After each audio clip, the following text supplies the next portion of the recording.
কৃষ্ণপুর বিধানসভা কেন্দ্রের দক্ষিণ কৃষ্ণপুরে গ্রাম পঞ্চায়েতের ৬ নম্বর ওয়ার্ডের তেলিয়ামুড়া দশমীঘাট থেকে ২২ ঘড়িয়া পর্যন্ত সড়কটি দীর্ঘদিন ধরে সংস্কারের অভাবে বেহাল অবস্থায় পড়ে রয়েছে।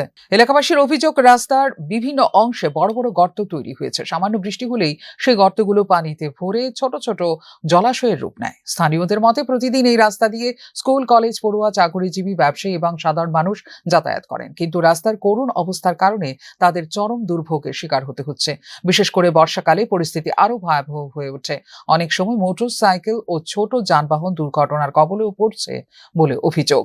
এলাকাবাসীরা জানান যে বহুবার বিষয়টি সংশ্লিষ্ট জনপ্রতিনিধি এবং প্রশাসনের নজরে আনা হয়েছে, কিন্তু এখনো পর্যন্ত স্থায়ী সমাধানের জন্য কোনো দৃশ্যমান উদ্যোগ গ্রহণ করা হয়নি।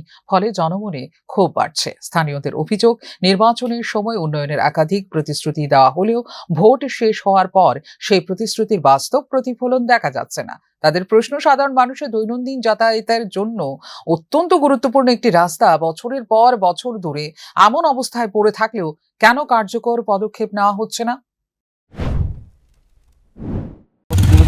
হ্যাঁ, এই অবস্থা কি কারণে? ঠিক আছে আর কি তো কইতাম কোন হ্যাঁ, রাস্তা ঠিক করুন আর কি তো এটা কোন জায়গা? কই দিন এটা 22 ঘর কোন বিধানসভা এটা? কৃষ্ণপুর রাস্তা ঠিক করে বলতে মানে এরকম জল এটা করছিল কই দিন কিন্তু বৃষ্টি আবার হয়েছে, জল পাস নাই দেন বৃষ্টি তো এই ইদানিং আর হয়েছে না, কেন ওই জলের কি সাপ্লাই লিক আছে, ঠিক করছে সাপ্লাই লিক।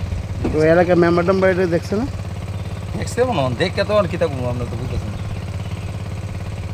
ঠিক করে না করে তাই মনে করে জায়গা। এদিকে এলাকাবাসী দ্রুত রাস্তা সংস্কারের দাবি জানিয়েছেন। তাদের মতে বর্ষার মৌসুম আরো জোরদার হওয়ার আগে প্রয়োজনীয় ব্যবস্থা গ্রহণ না করলে পরিস্থিতি আরো খারাপ হতে পারে। এখন দেখার বিষয় প্রশাসন ও সংশ্লিষ্ট জনপ্রতিনিধিরা এই জনদুর্ভোগ দূর করতে কত দ্রুত পদক্ষেপ গ্রহণ করেন, নাকি ২২ ঘড়িয়ার মানুষকে আরো একটি বর্ষা একই সমস্যার সঙ্গে লড়াই করে কাটাতে হবে। Bureau report, news now.